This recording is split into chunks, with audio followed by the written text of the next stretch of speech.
Dr. Nathan Clark worked 18 hours a day in the underground laboratories beneath Luna Station.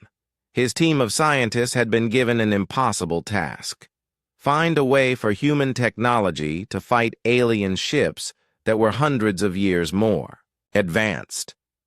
"Run the test again," Nathan told his assistant, Dr. Rachel Morris. She looked tired, but her eyes still showed the excitement of discovery. "I want to be absolutely sure about these readings." The laboratory hummed with activity as fusion reactors ran at maximum power. Nathan watched the energy readings on his screen and smiled for the first time in weeks. Human fusion technology was different from what other species used, and that difference might save them all. "The energy signature is definitely unique," Rachel confirmed. "Our fusion process creates quantum fluctuations that interfere with standard shield harmonics." Nathan nodded. Most alien species had developed their technology along similar paths, sharing knowledge and building on each other's work. But humans had been isolated, developing their science independently. Their fusion reactors worked differently than anything the hegemony had seen before. "If we can modify our weapons to amplify these fluctuations," Nathan said, "we might be able to punch through their shields." Across the solar system, General Sam Turner stood in a converted cargo bay, watching civilian ships undergo rapid military conversion. The scene looked like controlled chaos as workers welded armor plating onto passenger liners and installed missile launchers on cargo haulers. "How many ships can we convert?" Turner asked his aide, Colonel Frank Adams. "Every civilian vessel with a working fusion drive," Adams replied, consulting his tablet. "Mining ships are the easiest to convert. They already have heavy-duty equipment and strong hulls. Passenger ships need more work, but they can carry large numbers of fighters." Turner watched as a luxury cruise ship received military modifications. Workers were installing weapon systems in what used to be swimming pools and restaurants. The ship would never carry tourists again, but it might carry human fighters to victory. "What about training?" Turner asked. "Every person with spaceflight experience is being called up," Adams explained. "Commercial pilots, mining ship operators, even space construction workers. We're teaching them basic combat tactics and hoping they can learn the rest on the job." The training programs ran around the clock. In simulators across human space, civilian pilots practiced combat maneuvers they had never imagined they would need. Former cargo ship captains learned how to coordinate attack runs. Mining engineers studied how to turn their equipment into weapons. Captain Roy Bennett trained new pilots at the military academy on Mars. Most of his students were volunteers who had never fired a weapon in space combat before yesterday. "Forget everything you know about safe flying," he told them. "The hegemony ships are bigger and tougher than anything we have.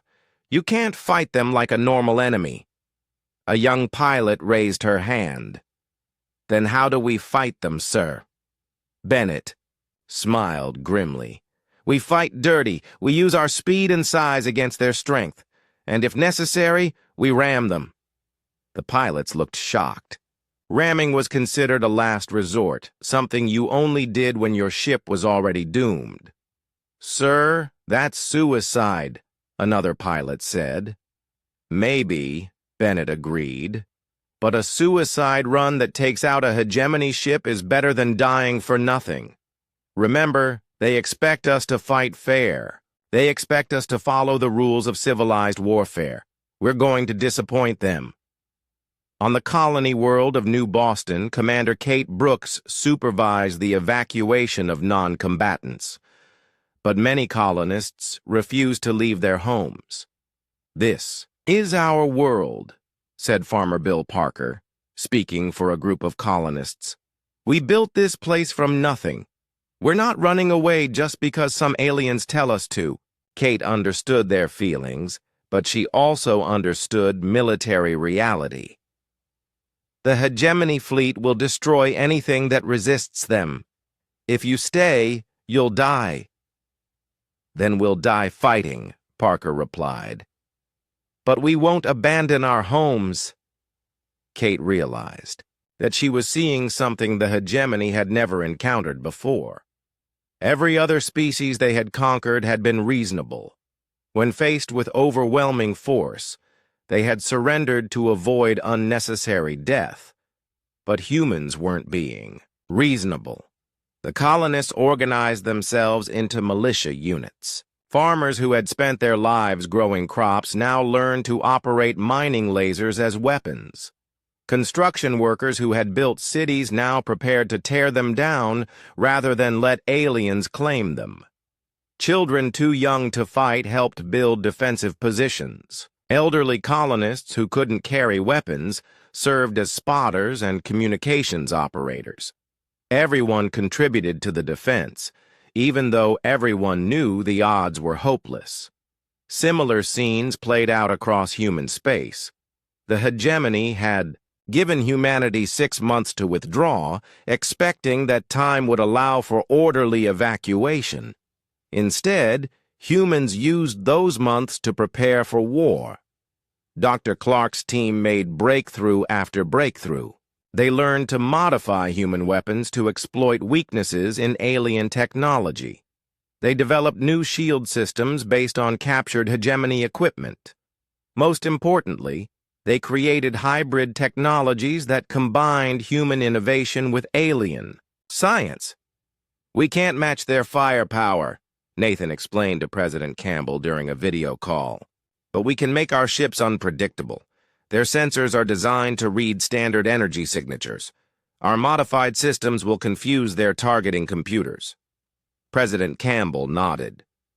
"How long before we can start installing these modifications?" "We're already beginning," Nathan replied. "Every ship that comes in for conversion gets the new equipment. It's not perfect, but it's better than what we had." Meanwhile, intelligence officers worked to understand hegemony tactics and strategy. Commander Julie Ryan led a team analyzing every piece of data they could gather about alien fleet movements. "They fight in predictable formations," Julie reported to Admiral Johnson. "Large ships in the center, smaller vessels providing support.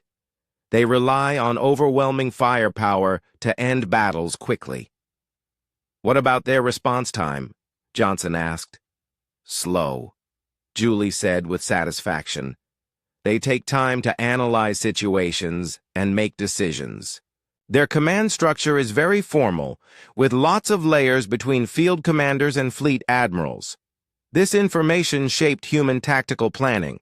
If hegemony forces were slow to adapt, then rapid, unexpected attacks might work. If their commanders needed time to think, then constant pressure might overwhelm them." The months of preparation transformed human space into an armed camp. Every world became a fortress. Every ship became a weapon. Every person became a soldier. But the most important change was invisible. Humanity had always been divided by national boundaries, corporate interests, and political differences. The hegemony threat erased all of that. For the first time in human history, every person on every world shared the same goal: survival. As the 6-month deadline approached, Admiral Zektar sent a final message to Earth. "You have chosen unwisely," he said. "Surrender now, and we will show mercy. Continue to resist, and we will destroy every human settlement in space." President Campbell's response was broadcast to every human colony and ship. Admiral Zektar believes that because his fleet is larger, we should bow down and obey. He thinks humans are like every other species he has conquered. He's about to discover his mistake. The message ended with words that became humanity's rallying cry. "They ordered us to stand down. We choose to fight instead." In the quiet hours before the storm, Jake Martinez stood on the bridge of his ship, now converted for combat. The Liberty looked very different than it had 6 months ago. Weapon systems replaced scientific equipment. Armor plating covered the elegant curves of her hull. But the biggest change was in her crew. They had been explorers and scientists. Now they were warriors, ready to die for the freedom to explore the stars. The war was about to begin. Captain Jake Martinez stared at the massive alien ship through the view screen of his exploration vessel. The USS Liberty had been mapping star systems for 3 years, but nothing had prepared him for this moment. The alien vessel was 10 times larger than his ship, with smooth black metal that seemed to absorb light itself. "Captain, they're sending us a message," said Lieutenant Carol Davis from her station. Her voice shook slightly as she spoke. "Put it on screen," Jake ordered. The view screen flickered and an alien face appeared. The creature had pale blue skin and 4 eyes that glowed with orange light. When it spoke, the translation came through clearly. "I am Admiral Zektar of the Hegemony Fleet. Your species will listen to our words and obey." Jake felt his crew tense around him. He had trained for first contact situations, but not like this. The alien's tone was cold and commanding, like someone talking to a disobedient child. "This is Captain Martinez of the United Earth vessel Liberty. We come in peace and wish to establish friendly relations." Admiral Zektar's 4 eyes focused on Jake with what looked like annoyance.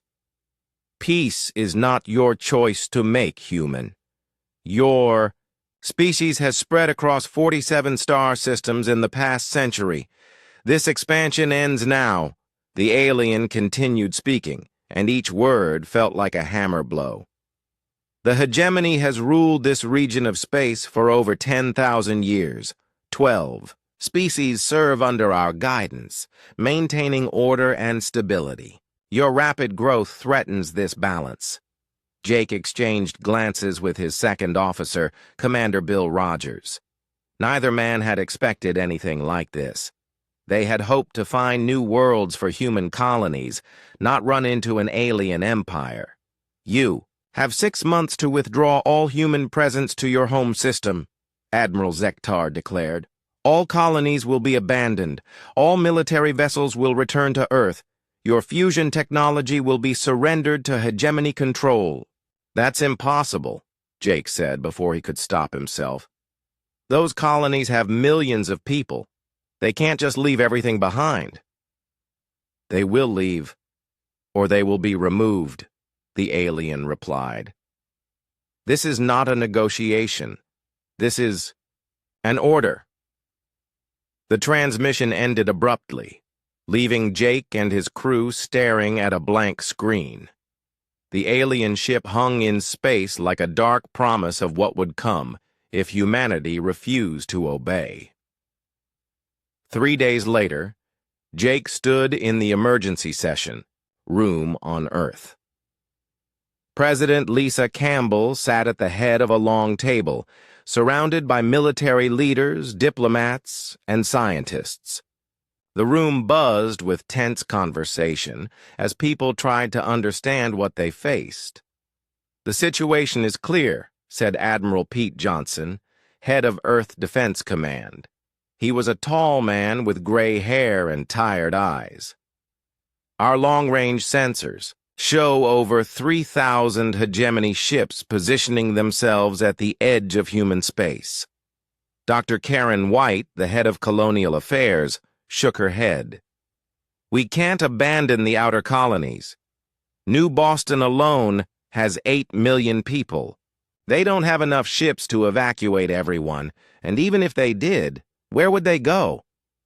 "Earth is already overcrowded," added General Sam Turner.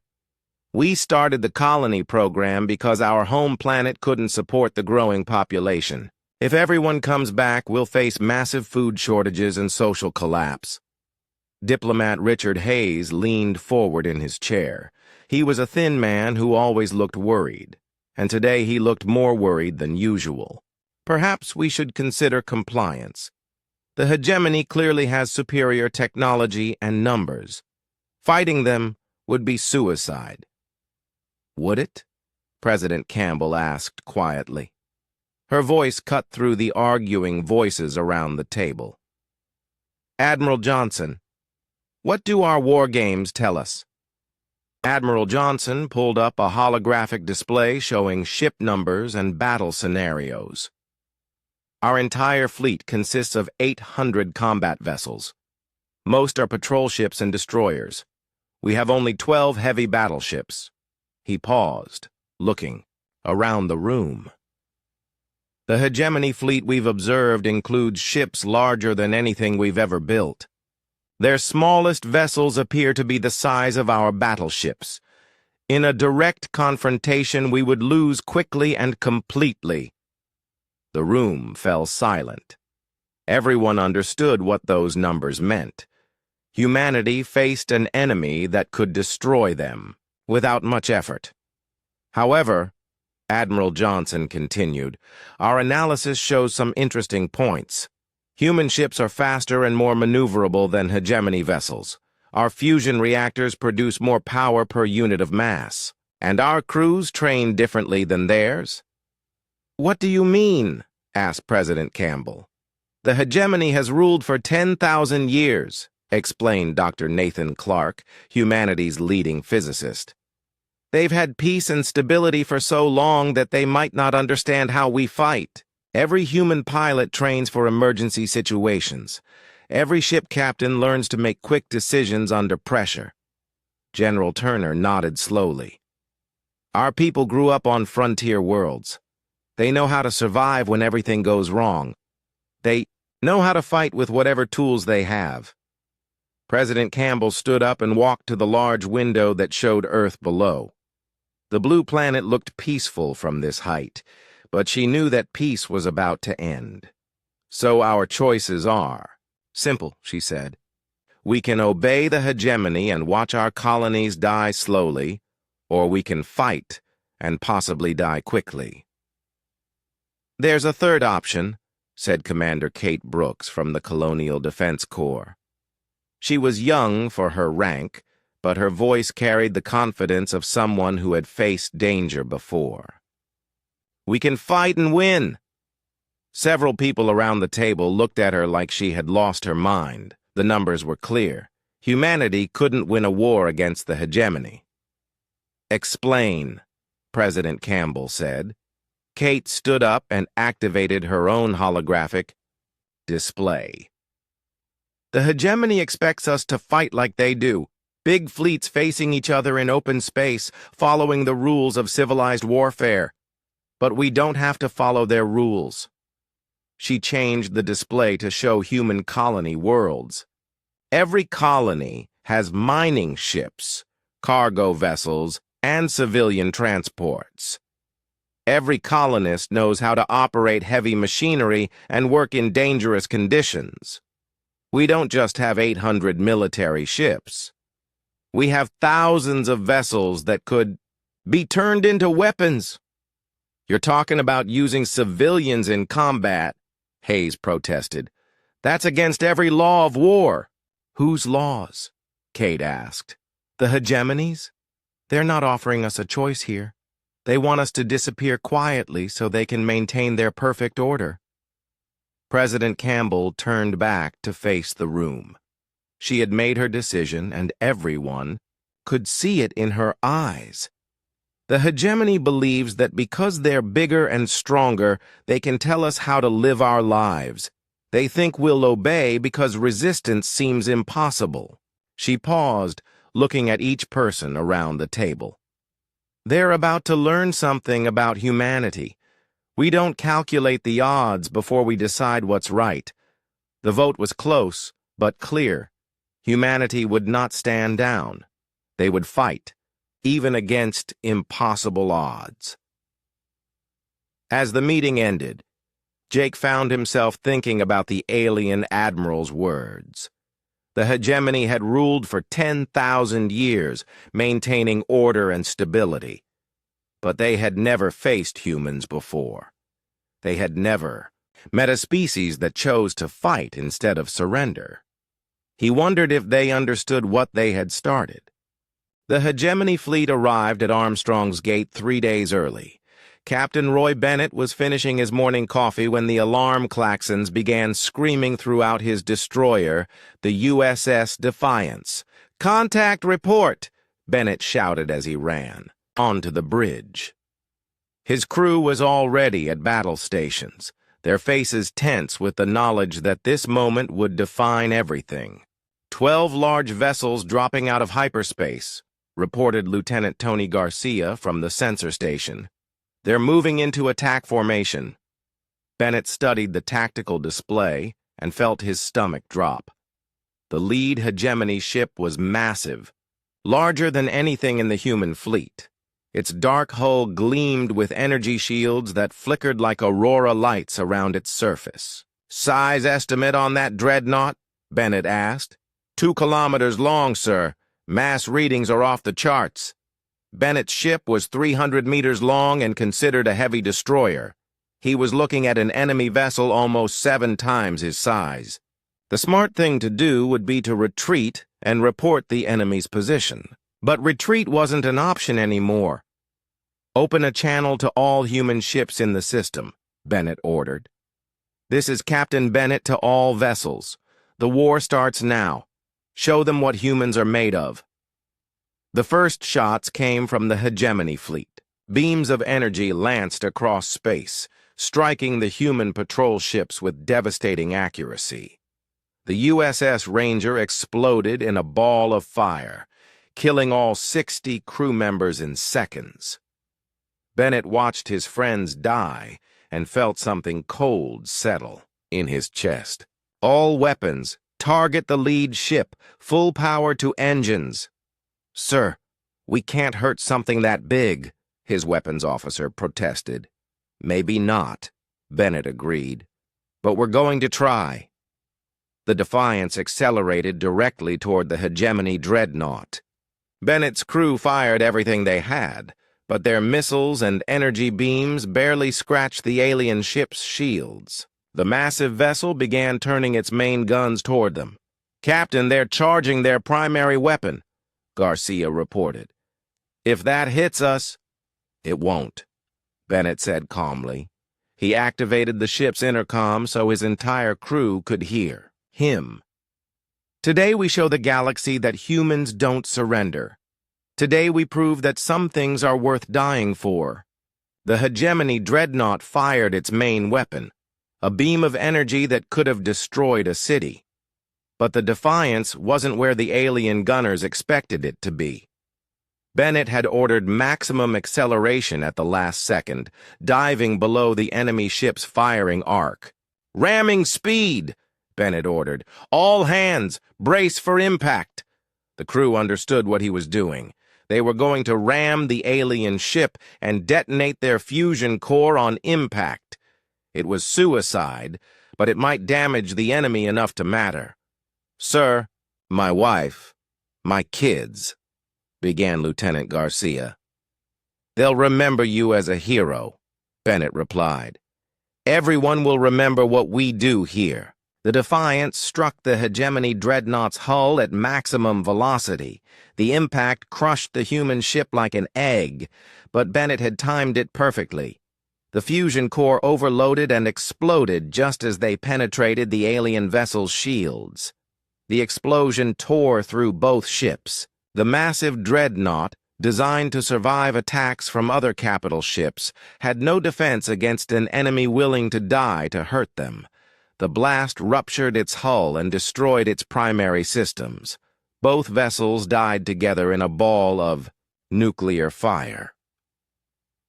Admiral Zektar watched the destruction from his flagship and felt something he had never experienced before: shock. In 10,000 years of hegemony expansion, no enemy had ever deliberately destroyed themselves to damage a hegemony vessel. "Analysis," he demanded from his tactical officer. "The human ship overloaded its fusion reactor on impact," the officer reported. Their technology is primitive, but the energy release was significant. Zektar studied the tactical display. One human destroyer had destroyed his most powerful dreadnought. The exchange was militarily insignificant, but psychologically devastating. How could he explain to the Hegemony Council that a tiny human ship had defeated their greatest warship?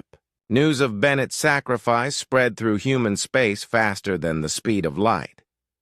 Admiral Pete Johnson received the report while coordinating defenses around Earth. He stood quietly for a moment, then activated the communication system. "All human forces, this is Admiral Johnson," he broadcast.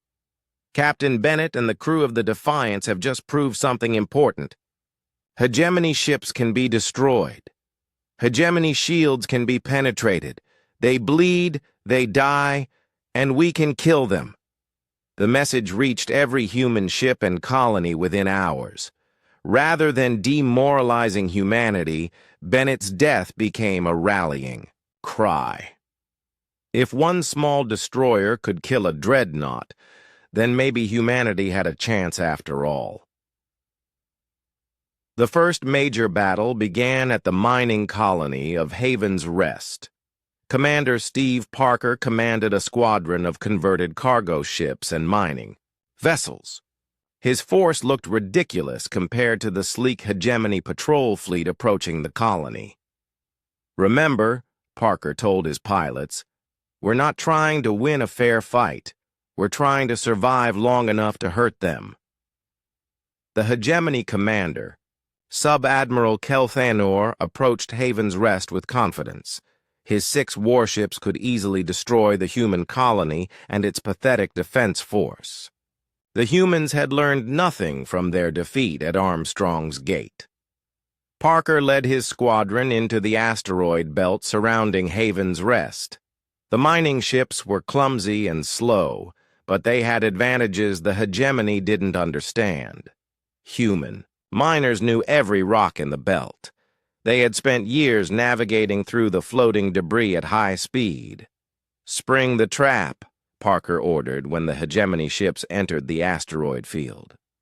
The mining ships had spent weeks planting explosive charges throughout the belt. When Parker gave the signal, dozens of asteroids exploded simultaneously, sending chunks of rock flying in all directions at tremendous speed. The Hegemony ships, designed for open space combat, couldn't maneuver quickly enough to avoid the debris storm. Their shields deflected most of the impacts, but several chunks of rock struck vital systems. 2 alien ships suffered engine damage and began drifting helplessly. "All ships, attack the damaged vessels," Parker commanded. Ramming speed, the human miners flew their converted ships directly at the crippled Hegemony vessels. They had welded mining charges to their hulls, turning each ship into a giant bomb. The aliens tried to destroy the approaching humans, but the asteroid debris interfered with their targeting systems. 3 mining ships reached their targets and detonated their charges against the Hegemony hulls. The explosions destroyed the human vessels completely, but they also tore through the alien ship's armor and caused massive internal damage. Sub-Admiral Kelthanor retreated with his remaining ships, but the damage was done. Human forces had won, their first real victory, proving that alien technology could be defeated by human courage and creativity. The psychological impact rippled through both fleets. Hegemony crews had expected easy victories against primitive humans. Instead, they faced an enemy that fought with desperate creativity and absolute determination. Human morale soared. If converted mining ships could defeat Hegemony warships, then every civilian vessel became a potential weapon. Every asteroid belt became a potential ambush site. Every human colony became a fortress that would cost the aliens dearly to capture. Admiral Zektar reviewed the reports from his subordinates and felt the first stirrings of doubt. The humans weren't fighting like any enemy the Hegemony had ever faced. They ignored tactical logic and military convention. They sacrificed valuable ships for minimal gains.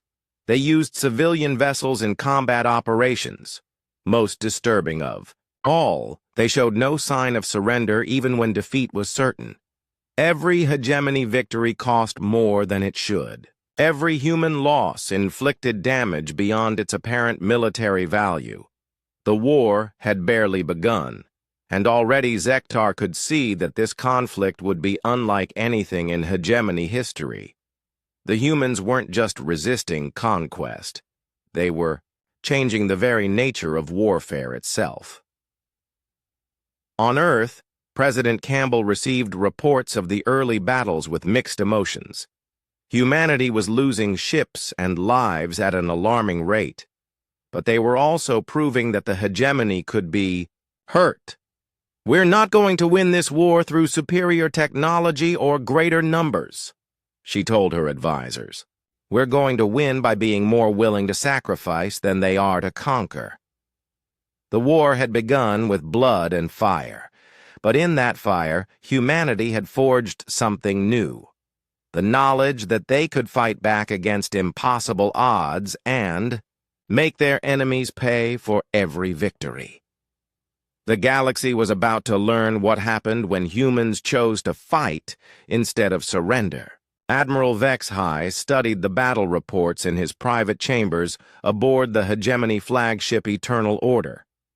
As the supreme military commander of the human campaign, he had expected swift victory. Instead, he faced something that challenged every principle of warfare he had learned in 3 centuries of service. "Explain this to me again," he demanded of his chief tactical analyst, a methodical creature named Zorketh. Zorketh activated a holographic display showing the recent engagement.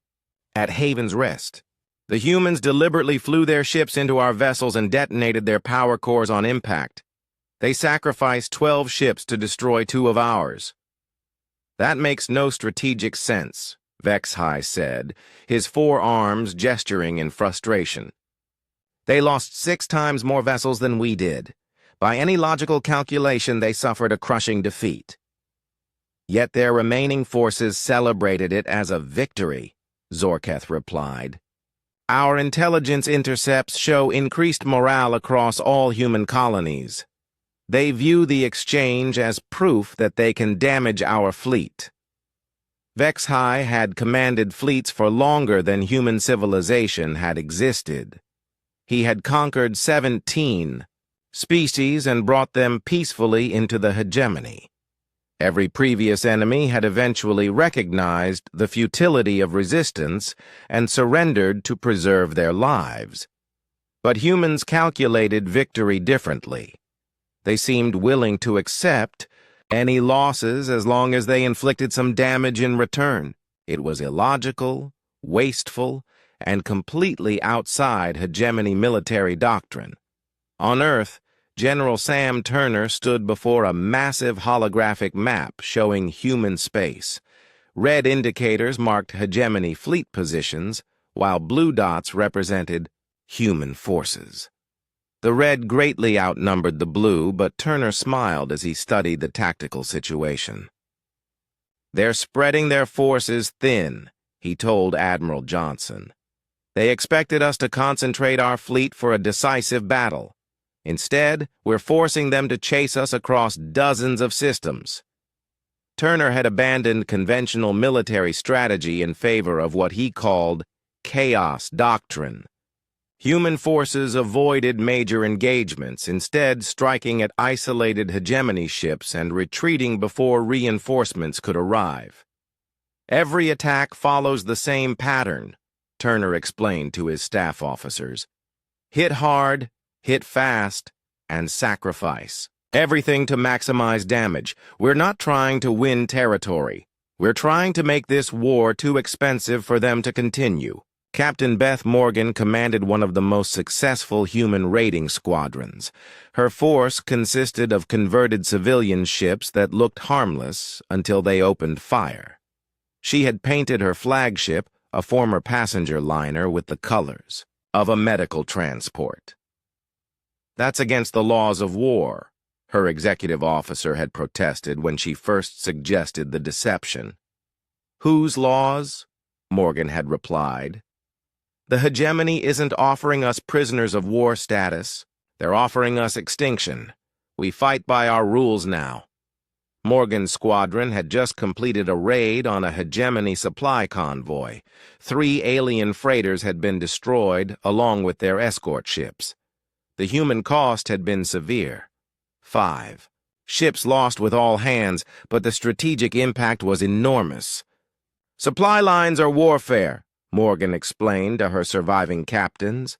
Every ship we destroy carrying food and ammunition is one less resource they can use against our colonies. The hegemony had never faced an enemy that targeted non-military vessels. Their supply ships were lightly defended because civilized species didn't attack them. But humans had redefined what constituted a legitimate target. Sergeant Dan Phillips crouched in the wreckage of a hegemony cruiser, leading the first human boarding party to capture an intact alien vessel. His Marines wore improvised armor and carried weapons designed for ground combat, not space operations. These corridors are too big for their species, Phillips told his squad. They're built for something twice our size. Use that against them. The hegemony crew had never trained for repelling borders. Their ships were supposed to be impregnable fortresses that enemies attacked from the outside. The idea of hostile forces fighting inside their vessels was inconceivable. Phillips and his Marines moved through the ship like wolves hunting in a forest. They were smaller and faster than the aliens, able to hide in spaces the hegemony had never considered defensive positions.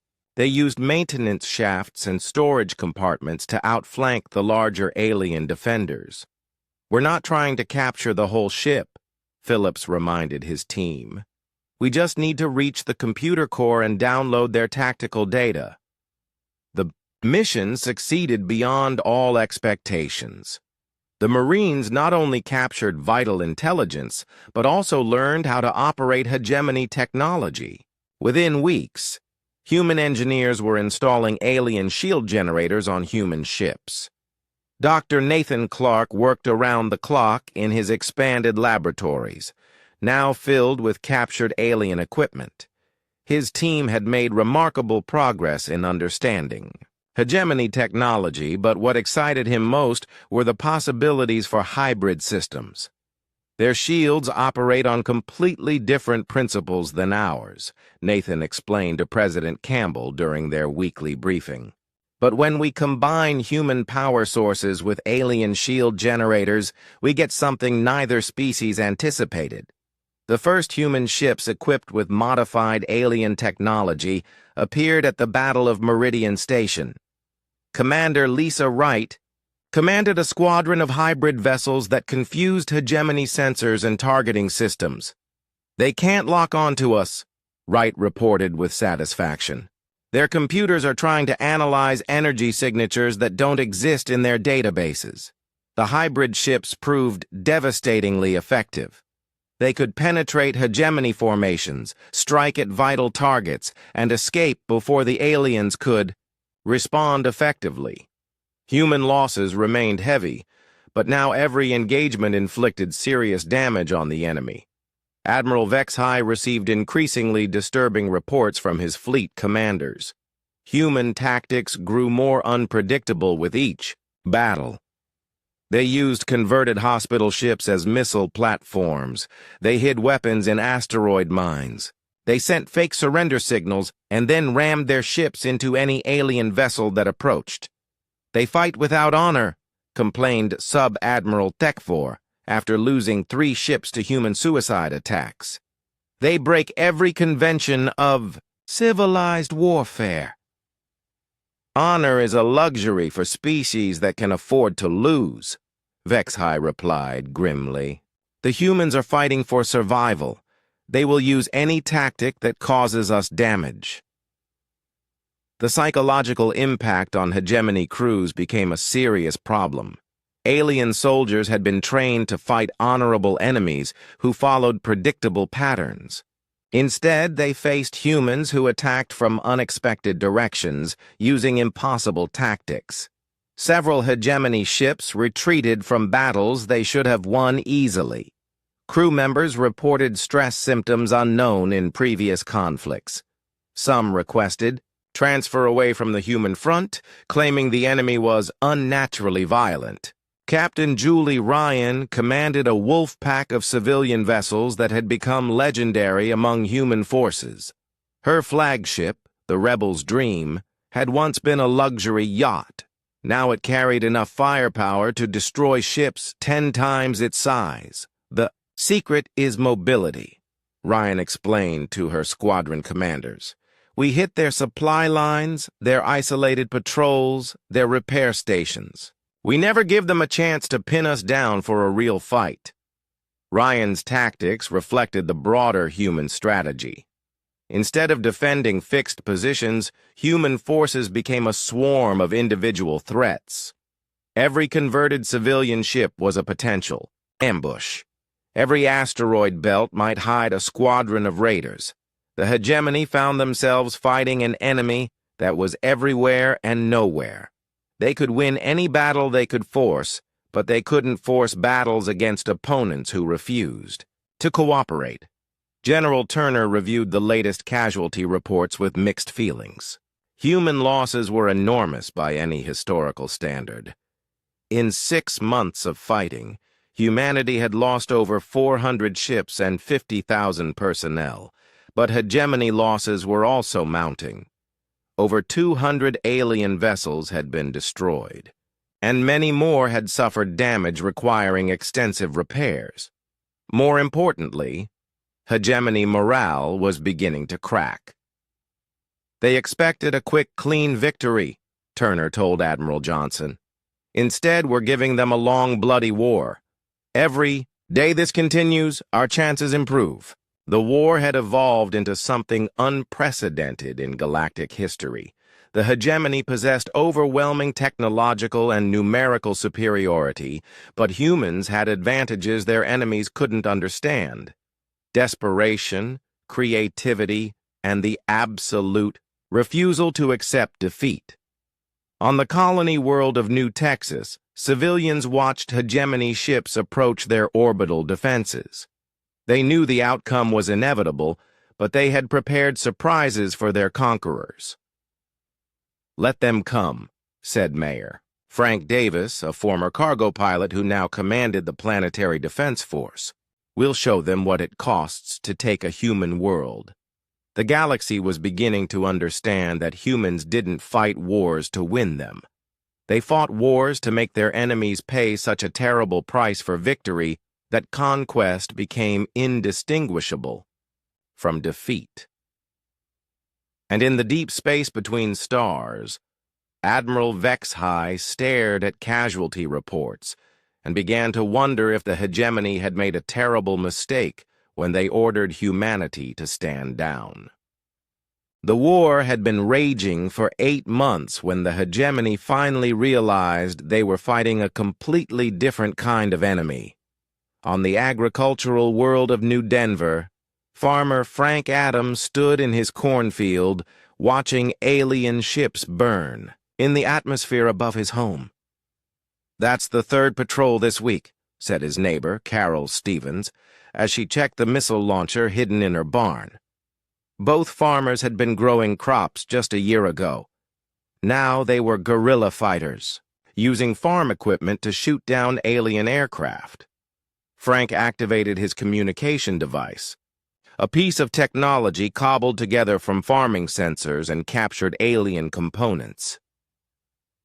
Underground network, this is Corndog, he said, using his resistance code name. 3 more flies swatted. Send cleanup crew to Sector 7. Across human space, similar scenes played out on dozens of worlds. The hegemony had expected to capture human colonies quickly and establish occupation forces. Instead, they found themselves fighting an invisible enemy that struck from farmhouses, mining facilities, and suburban neighborhoods. Dr. Sarah Kim worked in her hidden laboratory beneath New Denver's capital city. She had been a soil chemist before the war, studying ways to improve crop yields. Now she used her knowledge to create explosive devices from fertilizer and industrial chemicals. The beauty of this design, she explained to her assistant, Mark Torres, is that every ingredient can be found on any agricultural world. The aliens can't stop us from making bombs without also stopping us from growing food.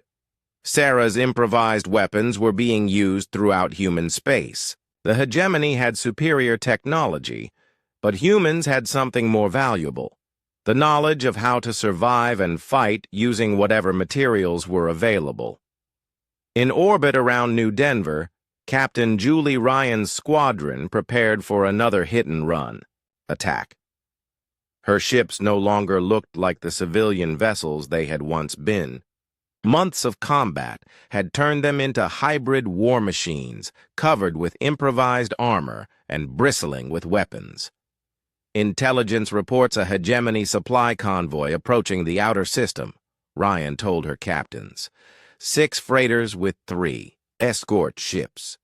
Standard pattern: we hit the escorts first, then destroy the supplies. Ryan's flagship, Rebel's Dream, had become legendary among both human and alien forces. The former luxury yacht had survived 15 major engagements and destroyed over 30 enemy vessels. But its most important contribution to the war effort was psychological. Every time we attack, we send the same message, Ryan explained to her crew. Humans don't give up. Humans don't surrender. No matter how many ships you send, we'll keep fighting. The attack on the supply convoy followed the pattern that had made human raiders so effective. Ryan's ships approached from multiple directions, using asteroid fields and debris clouds for cover. When they struck, it was with overwhelming force concentrated on a single target. The first hegemony escort ship exploded before its crew could send a distress signal.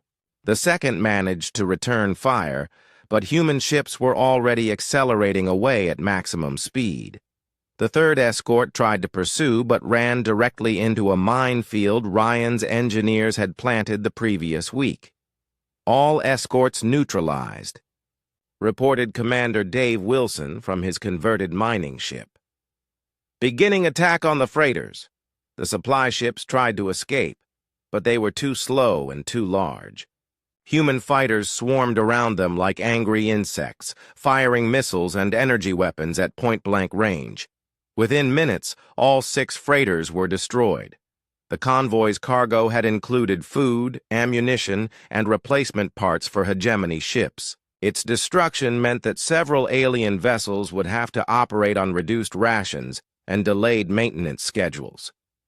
Every supply ship we destroy is a small victory, Ryan told her crew as they retreated to their hidden base. We're not just killing their ships, we're killing their ability to sustain this war. On Earth, President Campbell received daily reports about resistance activities throughout human space. The news was encouraging, but she knew the cost was enormous. Every successful attack meant more human casualties and more brutal retaliation from alien forces. The hegemony is adapting to our tactics, Admiral Johnson warned during their morning briefing. They're sending larger patrol groups and better armed convoys. Our raiders are taking heavier losses. Campbell nodded grimly. But they're also committing more ships to patrol duty.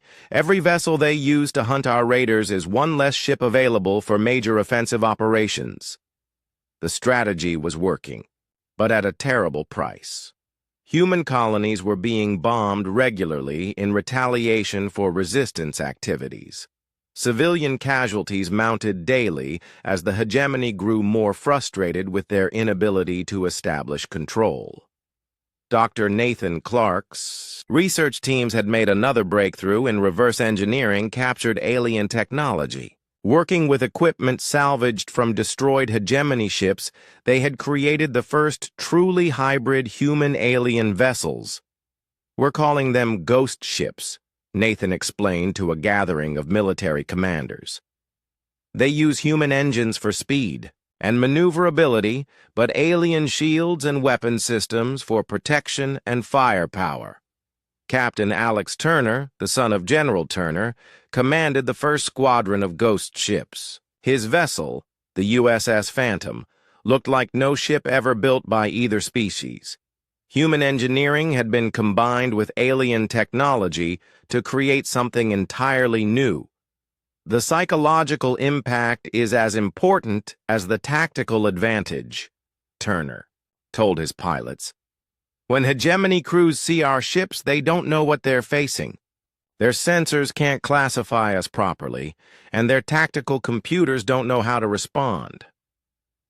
The ghost ships first appeared at the Battle of Kepler Station, a hegemony supply depot near the edge of human space.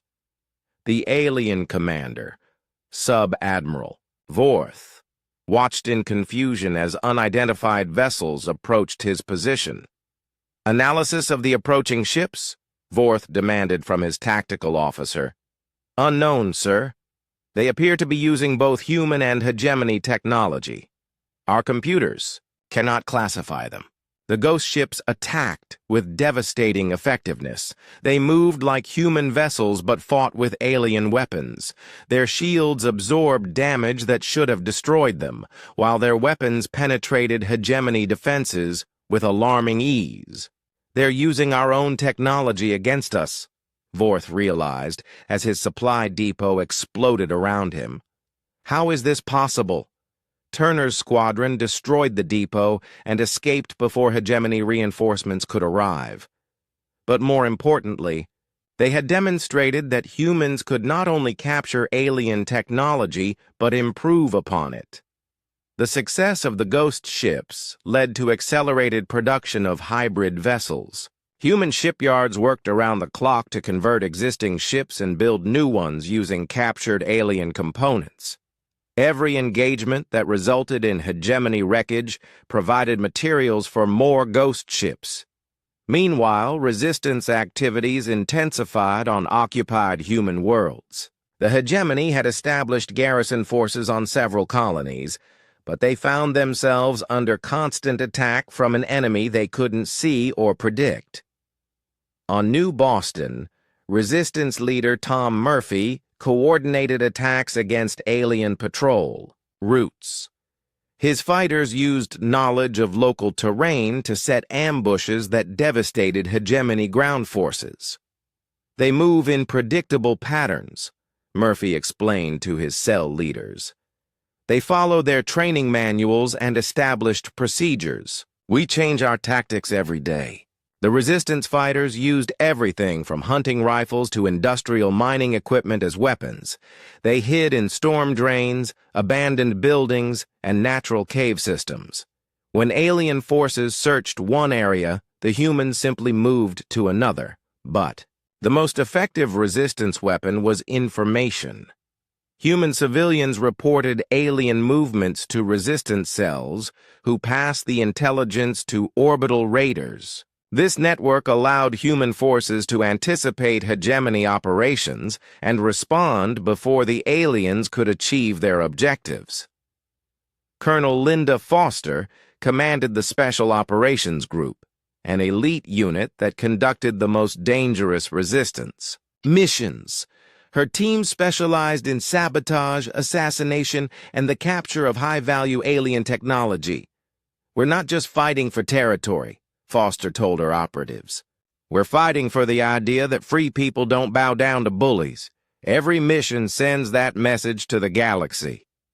Foster's teams had successfully infiltrated several hegemony facilities, stealing tactical data and destroying important equipment. Their most significant victory came when they captured an intact alien communication system, allowing human intelligence services to intercept hegemony military transmissions. The intercepted communications revealed something encouraging. Hegemony morale was declining rapidly. Alien soldiers complained about human unpredictability and the psychological strain of fighting an enemy that refused to surrender.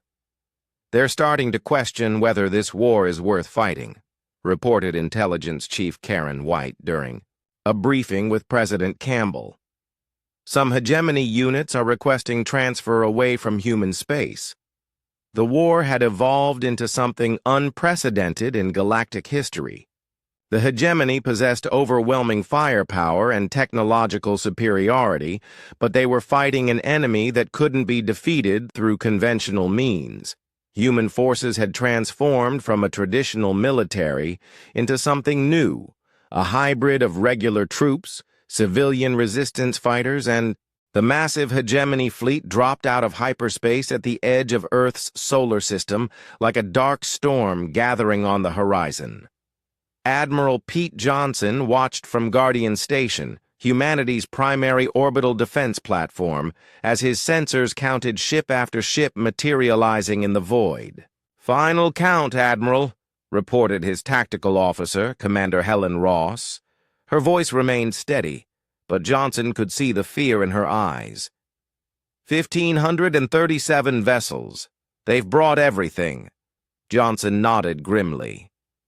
After months of guerrilla warfare and hit-and-run attacks, the hegemony had decided to end the conflict with overwhelming force. They had gathered the largest fleet in their history to destroy humanity's home system. "What's our strength?" Johnson asked. 412 combat vessels, Ross replied. "Including the converted civilian ships and the new ghost ships. We have maybe 600 total." The numbers told the story clearly. Humanity faced an enemy force more than twice their size, composed entirely of purpose-built warships. Earth's defenders included cargo haulers with welded-on weapons and passenger ships converted into missile platforms. On Earth's surface, President Lisa Campbell stood in the Emergency Command Center deep beneath the North American continent. The massive screens around her showed the approaching alien fleet and the last gathering of human military power. "Citizens of Earth and all human colonies," she began, her words broadcast to every human settlement in space. "Today, the hegemony comes to our home with the largest fleet ever assembled. They believe that by destroying Earth, they can break our spirit and force our surrender." Campbell paused, looking directly into the camera. The stress of 14 months of war had aged her visibly, but her voice carried absolute conviction. "They are wrong. We have learned something in this war that the galaxy has forgotten. Freedom isn't negotiable. Dignity isn't for sale. And humans don't bow down to bullies, no matter how big their fleet." Her message reached Captain Alex Turner as he prepared his squadron of ghost ships for what everyone knew would be the final battle. His vessel, the USS Phantom, bore scars from a dozen engagements, but her hybrid human-alien systems hummed with deadly efficiency. "All pilots, this is Turner," he broadcast to his squadron. "Today we find out if everything we've learned, everything we've sacrificed was worth it. Remember, we're not just fighting for Earth. We're fighting for the right of free people everywhere to choose their own destiny." Dr. Nathan Clark worked frantically in his laboratory aboard Guardian Station, making final adjustments to humanity's last desperate weapon. His team had modified the station's fusion reactors to create what he privately called the galaxy's biggest bomb. "If they break through our fleet," Nathan explained to his assistant, Dr. Rachel Morris, "we can overload every reactor on the station simultaneously. The explosion should take out anything within 1,000,000 kilometers." Rachel understood what he wasn't saying. Guardian Station housed 50,000 personnel. If they triggered the overload, everyone aboard would die instantly. But the explosion might cripple the hegemony fleet enough to give Earth's surface defenses a chance. "Do we have authorization for this?" Rachel asked. Nathan showed her the sealed orders from President Campbell. If Admiral Johnson gives the code word, we turn Guardian Station into the largest suicide bomb in human history. Admiral Vexhai commanded the hegemony fleet from his flagship, the Eternal Dominion. As the supreme military leader of the human campaign, he had finally received permission to use overwhelming force. The Hegemony Council had grown tired of the prolonged conflict and ordered him to end it decisively. "Begin the attack," Vexhai commanded. "Primary targets are the orbital defense platforms and the human fleet concentration. Once space is clear, we proceed with planetary bombardment." The Hegemony fleet advanced in perfect formation, their massive ships gleaming with energy shields and weapon systems. They had fought humans for over a year, but this time they came, prepared for every trick the desperate defenders might attempt. Admiral Johnson watched the enemy approach and felt a strange calm settle over him. He had spent his entire career preparing for this moment, and now that it had arrived, there was nothing left to do but fight. "All ships, this is Admiral Johnson," he broadcast to the human fleet. "Today we write the final chapter of humanity's story. Make it one the galaxy will never forget." The battle began when the leading hegemony ships entered weapons range. Beams of energy lanced across space, striking human vessels with devastating accuracy. The converted cargo ship New Hope exploded in the first volley, taking her crew of 200 civilians turned warriors with her.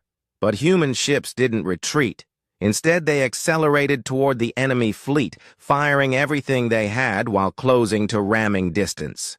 The ghost ships led the charge, their hybrid technology allowing them to penetrate deep into hegemony formations.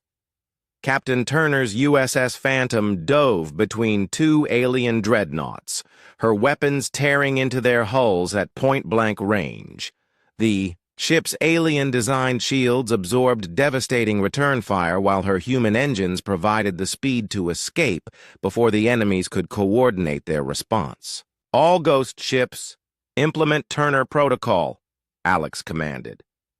The Turner Protocol was named after his father, General Sam Turner, and represented everything humans had learned about fighting superior opponents. Hit hard, hit fast, and never give. The enemy time to react. The hybrid ships scattered throughout the hegemony formation like wolves attacking a herd.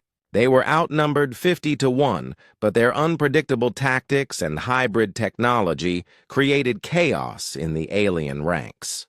Marine Colonel Linda Foster led the most desperate part of the human plan. Her teams used modified civilian shuttles to board hegemony ships in the middle of the battle, carrying nuclear charges instead of conventional weapons. "Remember," Foster told her Marines as they approached a hegemony cruiser, "we're not trying to capture these ships. We're trying to destroy them from the inside." Foster's shuttle penetrated the alien vessel's landing bay through sheer audacity and superior piloting. Her Marines fought their way to the ship's reactor core, facing alien defenders in desperate close-quarters combat. "Charges placed," reported Sergeant Mike Rodriguez as plasma fire erupted around them. 30 seconds to detonation. Foster's team didn't try to escape. They held their position against overwhelming odds, ensuring that the charges would detonate on schedule. The explosion tore the hegemony cruiser apart from within, killing everyone aboard both ships. Similar scenes played out throughout the battle as human forces employed tactics that horrified their enemies. Converted passenger ships rammed alien vessels at maximum speed. Mining ships used their industrial equipment to tear through alien hulls. Even damaged human vessels continued fighting until their reactors overloaded. Admiral Vexhai watched the battle unfold with growing disbelief. His fleet was winning, but the cost was enormous. Human forces fought with such ferocity that every victory required the destruction of multiple hegemony ships. "Casualty report," Vexhai demanded. "We've lost over 300 vessels." his tactical officer replied. Human losses are total, but they're inflicting maximum damage with every death. The human fleet was dying, but they were taking a terrible toll on their enemies. Every converted civilian ship that died destroyed an alien warship that had taken decades to build. Every human life lost eliminated multiple alien crew members. As the battle reached its climax, Admiral Johnson found himself commanding the last dozen human ships from the bridge of the battleship USS Constitution. His fleet was gone, but they had accomplished something unprecedented. They had crippled the largest hegemony fleet ever assembled. "Guardian Station, this is Admiral Johnson," he said quietly into his communicator. "Execute Nathan Protocol, Doctor." Nathan Clark received the code word and looked at his team one final time. "It's been an honor working with you all," he said. Then he activated the fusion overload sequence. Guardian Station exploded with the force of a small star.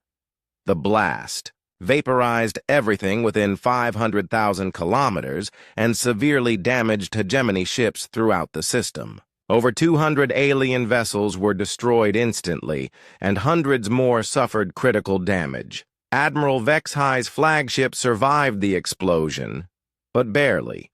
As he surveyed the wreckage of his once mighty fleet, he realized that the humans had achieved something impossible.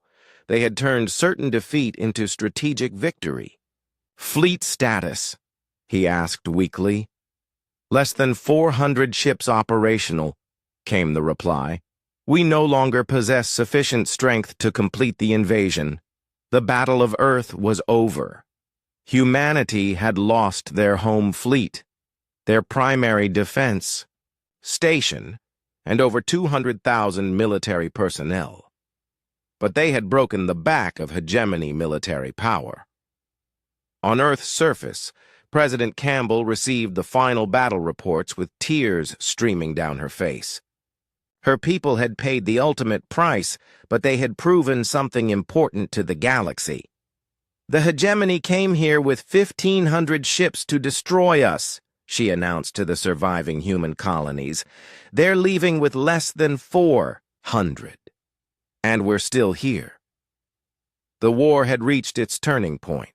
The hegemony had won the Battle of Earth, but at such enormous cost that victory had become indistinguishable from defeat. Admiral Vexhi sat in his damaged flagship, staring at the tactical display that showed the remnants of what had once been the most powerful fleet in hegemony history. The Battle of Earth had ended 3 days ago, but its consequences were only beginning to unfold across the galaxy. "Status report on fleet reconstruction?" he asked his chief of staff wearily. "We have 387 operational vessels remaining," came the reply. "Estimated time for full repairs and reinforcement, 18 months minimum. Vexhi had spent over a year trying to crush human resistance. Now he found himself with a crippled fleet and an enemy that seemed stronger after their apparent defeat. The humans had lost Earth's orbital defenses, but their colonies continued to fight with renewed determination. In the underground command center beneath Earth's surface, President Campbell worked with what remained of human leadership to coordinate the war effort. The loss of the orbital fleet had been devastating, but intelligence reports suggested something remarkable was happening throughout the galaxy. "We're receiving communications from resistance movements on 17 different worlds," reported Intelligence Chief Karen White. "Species that have been under hegemony control for centuries are beginning to rebel." Campbell studied the incoming messages with growing amazement. The Velthari of Kepler Prime had destroyed their planetary government and declared independence.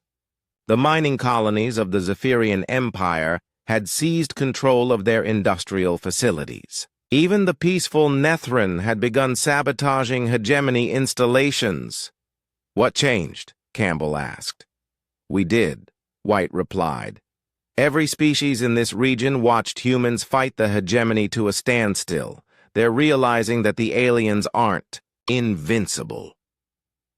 The psychological impact of the Battle of Earth rippled outward faster than the speed of light.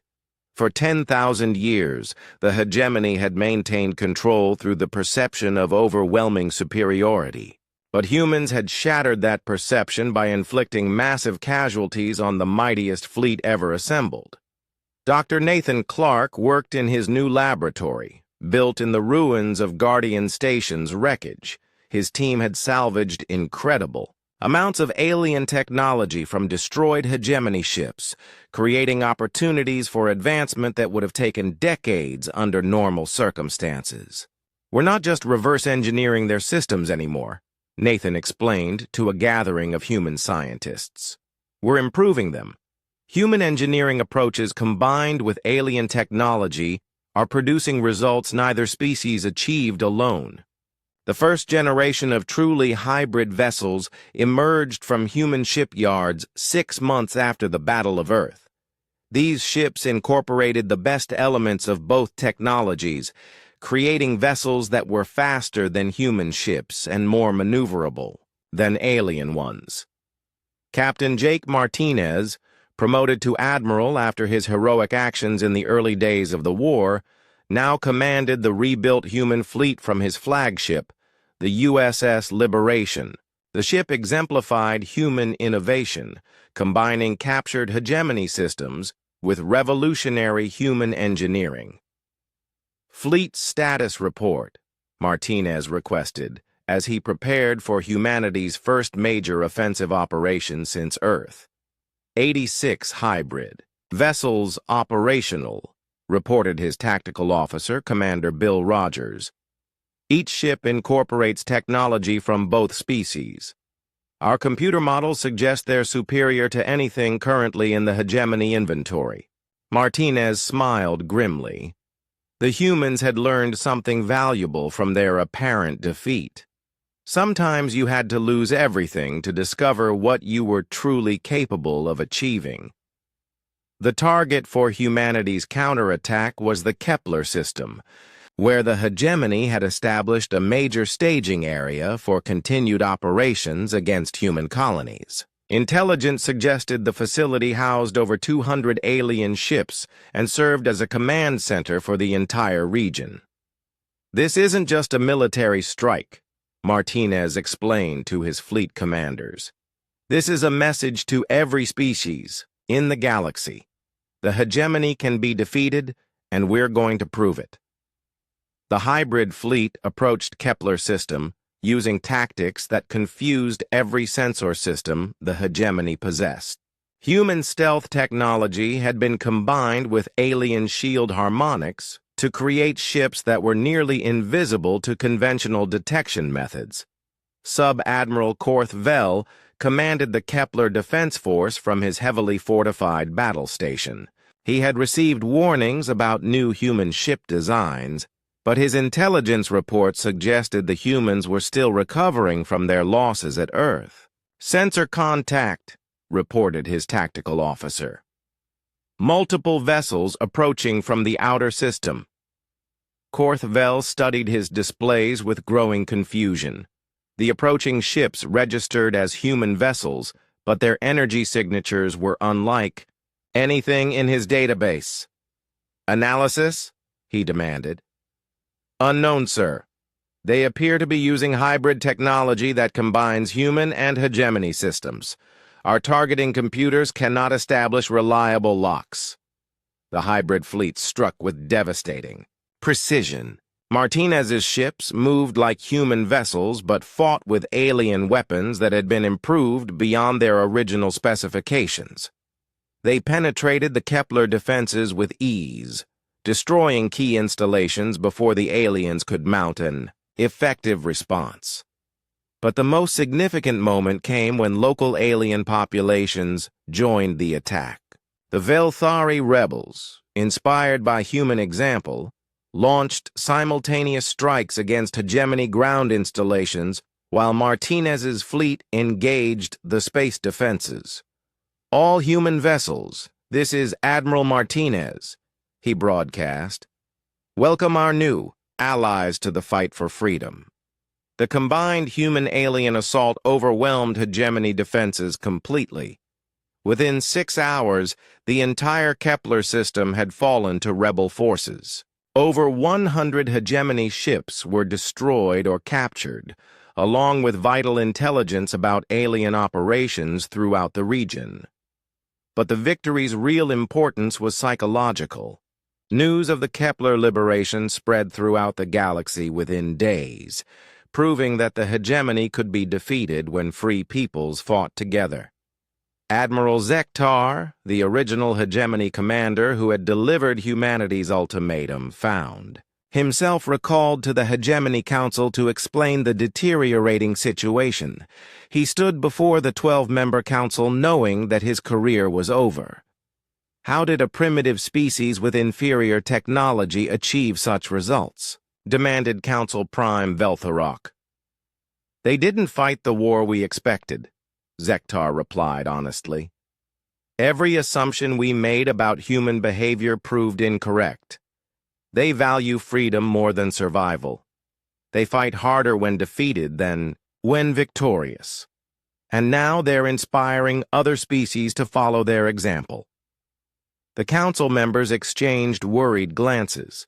For 10,000 years, they had maintained order through a combination of superior technology and psychological dominance. But humans had shown the galaxy that determined resistance could overcome both advantages. "What is your assessment of current hegemony strength?" asked Council Prime Veltharok. "Insufficient to maintain control," Zektar admitted. "We've lost over 1,000 ships to human action. Rebellion is spreading to 17 systems. Our remaining forces are demoralized and requesting transfer away from human space." The truth was even worse than Zektar reported. Hegemony military recruitment had dropped drastically as word spread about human fighting techniques. Young aliens who had once dreamed of glorious military careers now spoke fearfully of facing enemies who fought without regard for their own survival. Meanwhile, human forces gained strength with each victory. Every captured hegemony ship became a template for new hybrid vessels. Every alien system that joined the rebellion provided additional resources and personnel for the fight against tyranny. Captain Julie Ryan, the legendary raider whose exploits had inspired resistance fighters across the galaxy, now commanded a combined human-alien fleet of converted vessels. Her flagship, the Rebel's Dream, had become a symbol of successful resistance to hegemony rule.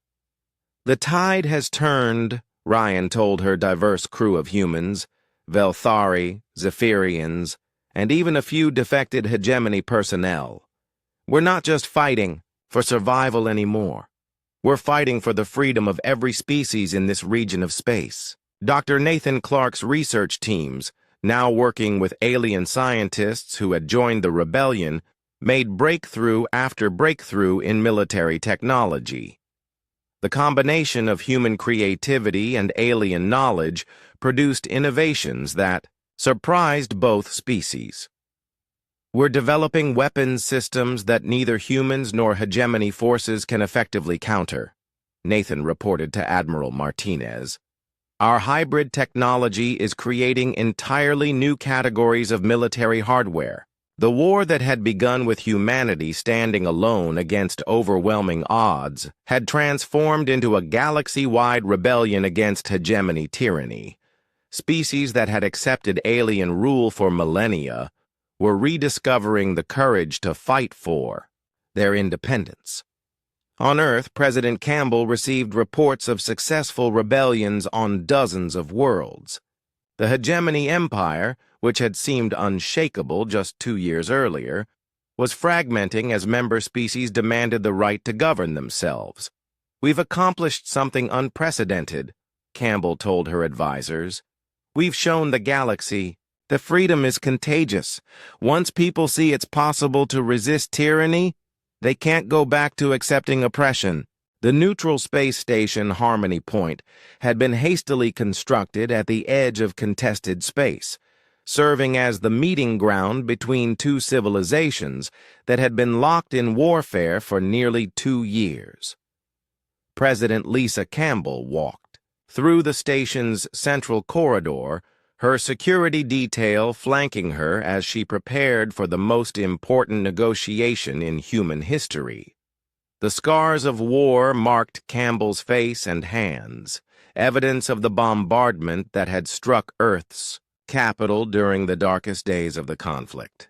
But her eyes held the quiet strength of someone who had led her people through impossible odds and emerged victorious.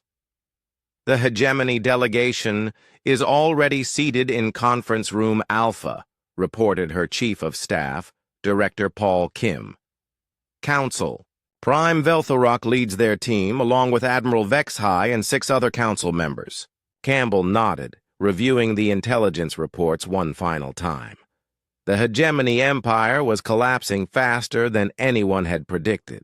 43 star systems had declared independence in the past month alone, inspired by humanity's example of successful resistance.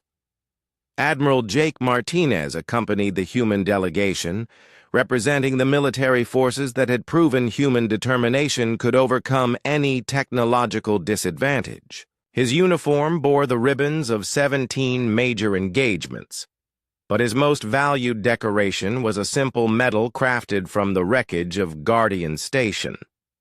Their negotiating position is weaker than they're admitting, Martinez told Campbell as they approached the conference room. Our intelligence suggests they've lost effective control over 60% of their former territory. Dr. Nathan Clark walked with the delegation, carrying data tablets filled with technical specifications that would reshape galactic civilization. His hybrid technology programs had produced scientific advances that neither species could have achieved alone, proving that cooperation was more powerful than domination. The technology exchange proposals are ready, Nathan informed Campbell. We're offering to share our hybrid systems with any species that commits to peaceful cooperation and mutual defense agreements. The conference room doors opened to reveal the hegemony delegation seated at a long table. Council Prime Velthorok, an ancient being whose species had ruled the galaxy for millennia, looked smaller than Campbell had expected. The weight of defeat and the collapse of his empire had aged him visibly. President Campbell, Velthorok said formally as she entered, we come here seeking an end to hostilities and a return to galactic stability. Campbell took her seat across from the alien leader, studying the faces of beings who had once commanded absolute power over dozens of species. Now they sat as supplicants, seeking terms from the primitive humans they had tried to destroy. You came to our worlds 2 years ago with an ultimatum, Campbell replied calmly. You ordered us to abandon our colonies and surrender our technology.